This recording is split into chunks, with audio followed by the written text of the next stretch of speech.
There is a voice. You have heard it. Everyone has. It does not knock before it enters. It does not ask for permission. It simply appears, quietly, sometimes loudly, at the most vulnerable moments of a person's life.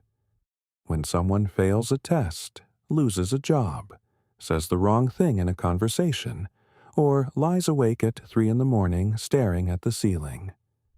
That voice leans in close, and it whispers, or sometimes screams, something devastating. You are not enough. You never were. You never will be. And the terrifying part is not that the voice is cruel.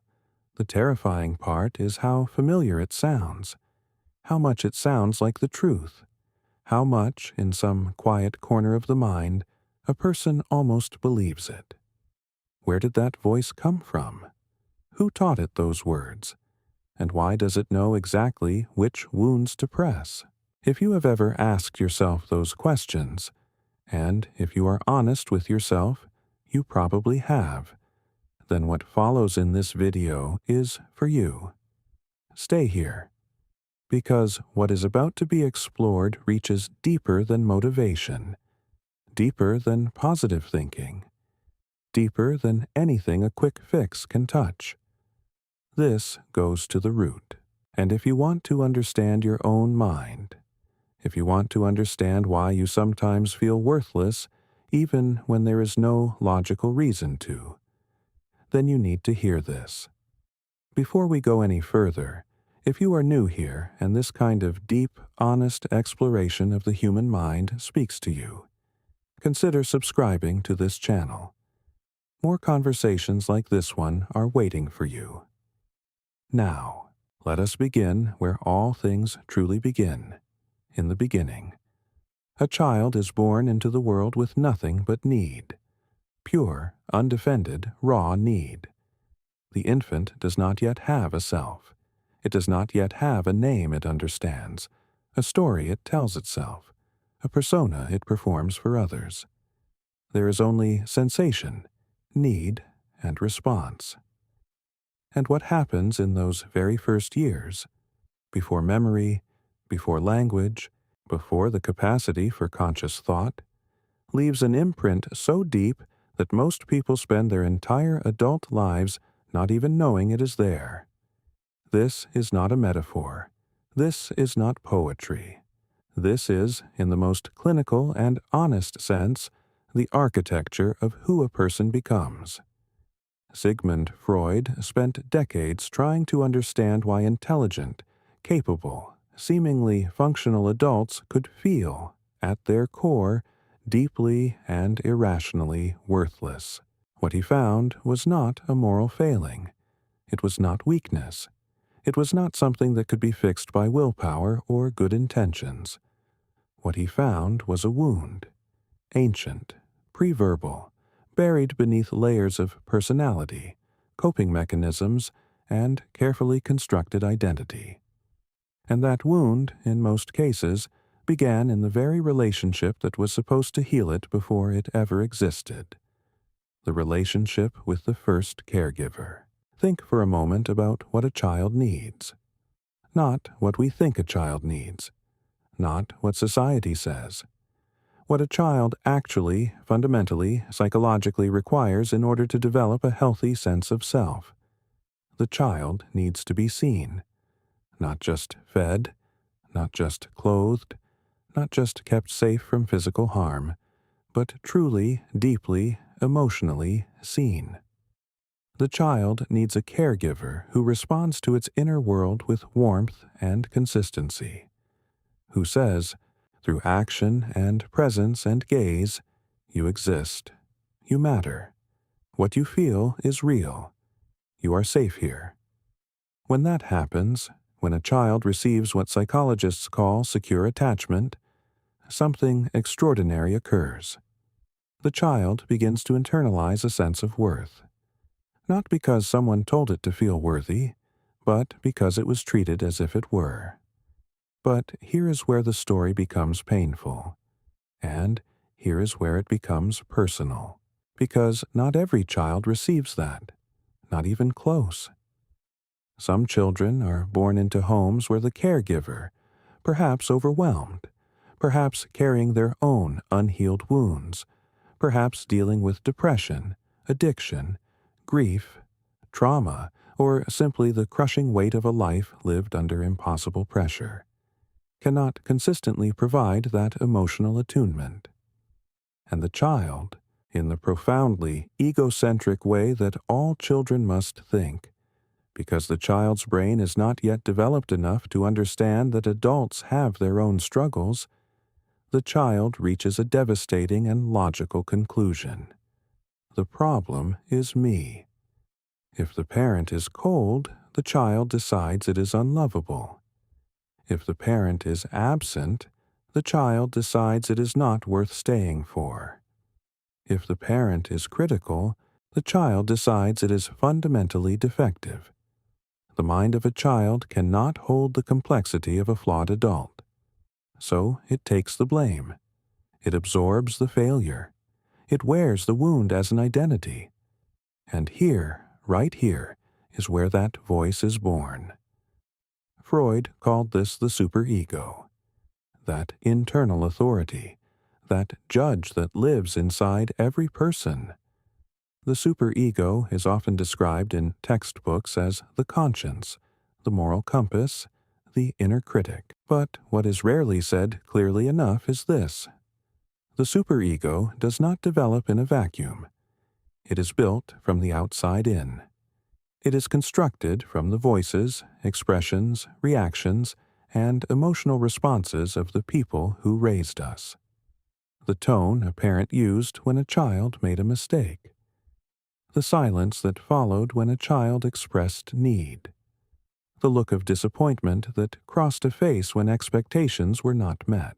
All of that, all of it, becomes internalized. It becomes the voice. And that voice, once installed, no longer needs the original source. It speaks on its own. It judges on its own. It punishes on its own. This is why that internal critic can feel so automatic, so immediate, so deeply true. Because it is not a thought a person is having consciously. It is a reflex. It is the nervous system responding to perceived failure or vulnerability the same way it learned to respond decades ago, with shame, with withdrawal, with the crushing weight of not enough. Now, some people hear this and feel a wave of anger, toward parents, toward caregivers, toward whoever the source of that early wound might have been. And that anger is understandable. It is even, in many ways, appropriate. But Freud was careful about something that is worth pausing on. Because what is most important to understand is not who to blame, but what is happening, and why, and what can be done about it. Most of the people who shaped the internal critic in others were themselves shaped by someone who came before. The cycle of unconscious emotional wounding is not the invention of any one person. It is the inheritance of generations, and that does not erase accountability, but it does expand compassion, both for the self and for the ones who came before. There is another dimension to this that goes even deeper. Freud identified something he called the death drive, the thanatos, which has been widely misunderstood as a literal desire for death. But what it really points to is something far more nuanced: the human tendency to return to familiar states, even painful ones. The organism always seeks what it knows, even if what it knows is suffering. This is why people who grew up in emotionally chaotic homes so often find themselves recreating that chaos in adulthood, choosing partners who mirror the critical parent, sabotaging opportunities that feel too good, too undeserved, too far from the familiar pain. It is not masochism. It is not stupidity. It is the unconscious mind doing exactly what it was designed to do. Seek homeostasis. Return to what is known. protect the self from the terror of the unfamiliar, even if the unfamiliar is peace, safety, and love. This is why the voice is so persistent, why it seems to grow louder precisely when life is going well, why promotion feels followed by dread, why love feels followed by the anticipation of abandonment, why success feels borrowed, fragile, unreal. The voice is not trying to destroy the person it lives inside. The voice believes in its own twisted way that it is protecting them, keeping expectations low so disappointment cannot kill, reminding them of their flaws before anyone else can point them out first, striking inward before the world can strike again. It was a survival strategy once. In a household where emotional safety could not be counted on, the internal critic was a way to stay prepared, to stay small, to avoid the punishment that came when visibility felt dangerous. But that strategy, that brilliant, desperate, child-born strategy, is now living in a grown adult, and it is costing them their life. It is costing people their relationships, because vulnerability feels like a trap. It is costing people their careers, because ambition feels like arrogance, and arrogance invites attack. It is costing people their joy, because somewhere deep in the architecture of their psychology, joy is still followed by the expectation of loss. It is costing people their connection to themselves, that quiet, settled, unperformative sense of, I am okay as I am. Because the voice never really lets that settle. There is always another verdict, always another judgment, always another reason why not yet, not quite, not good enough. So what does a person do with this? What is the path out of a prison whose walls are made of something as invisible and intimate as an internalized voice? The first and most important thing, the thing that cannot be skipped or rushed, is awareness. Not the shallow awareness of knowing something intellectually. Not the kind where a person reads something like this, nods along, and says, yes, that makes sense before returning to the same inner monologue by tomorrow morning. The kind of awareness that actually moves something, the kind that Freud was pointing toward in everything he wrote, is the awareness that comes from sitting with the voice long enough to notice it, to watch it, to stop responding to it automatically and start asking, where did this come from? Who taught me this? Was this ever actually true? Because here is what is extraordinary. The voice has never been the person's own voice. It was given. It was installed.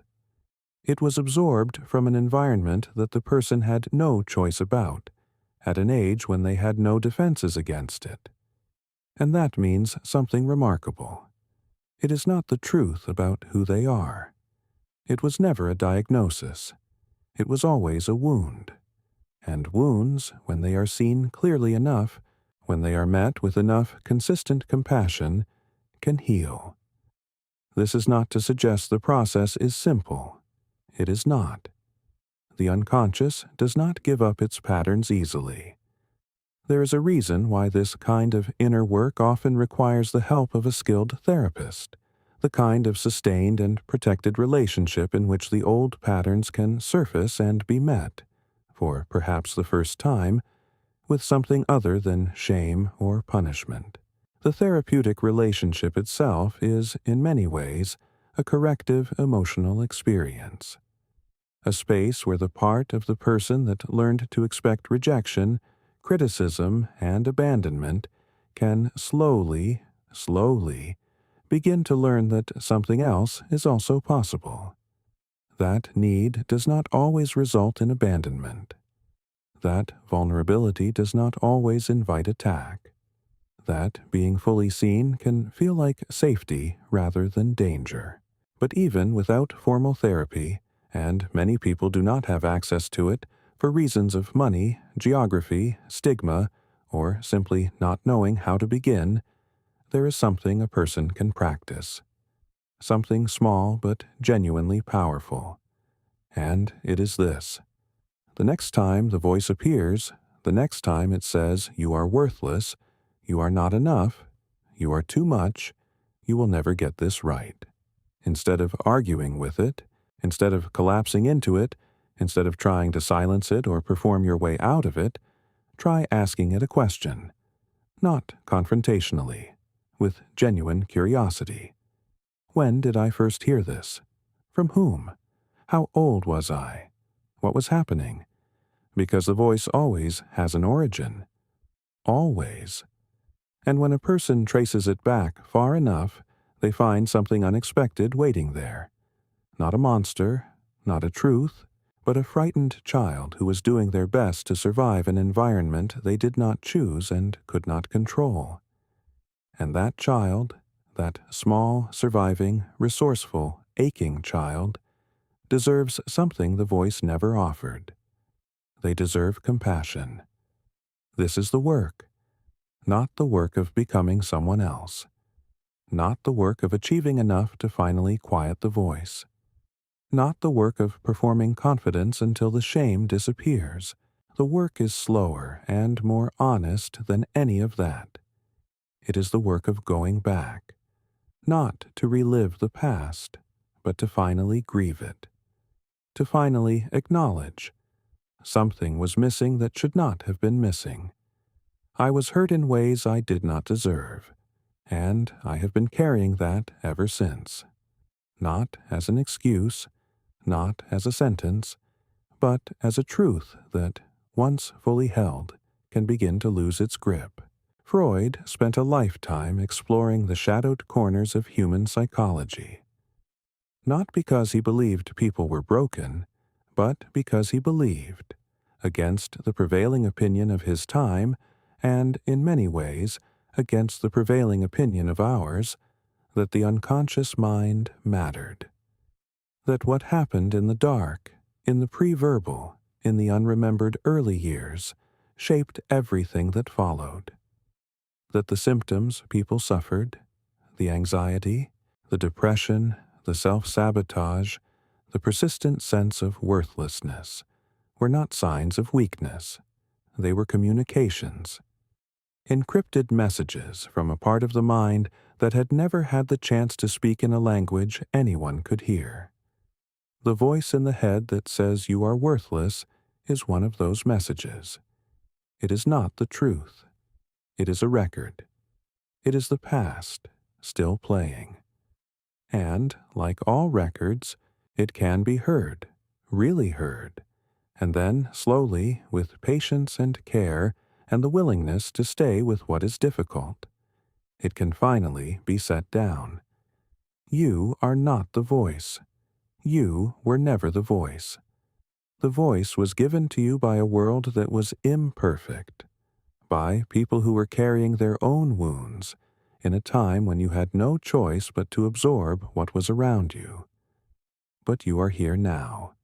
You are older now, and you have something that child never had, the awareness to see it for what it is. That is where healing begins.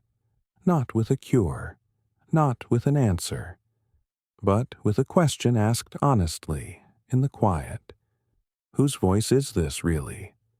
If something in this video resonated with you, if it named something you have been carrying for a long time without having the words for it, please do not leave quietly. Hit that subscribe button right now, because this channel is dedicated to exactly this kind of honest, deep, human conversation about the mind and what shapes it. Leave a like if this reached you, and leave a comment below. Tell us, have you ever noticed that voice in your own head? Where do you think it came from? Your words might be exactly what someone else needs to hear today. Share this video with someone who needs it, and come back, because there is so much more of this work to do together.